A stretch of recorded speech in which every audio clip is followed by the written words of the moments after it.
how to find your username in Roblox. So hey guys, welcome to this tutorial. In this tutorial I'll be guiding you through the steps on how you can find your Roblox username.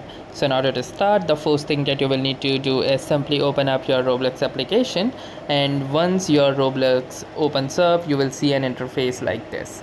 Now in order to find your username, simply click over to your name that you can see under the home, and just you will click, you will see an interface like this.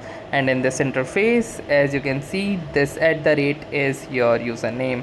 So if you want to copy it and share it with your friends, all you will need to do is simply tap onto this particular username, and you can see this message that says username copied to clipboard.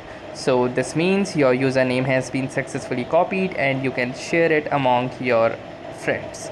So that's how easily you can find and copy the username of your Roblox account. So that was all for this tutorial. Thanks for watching and have a nice day.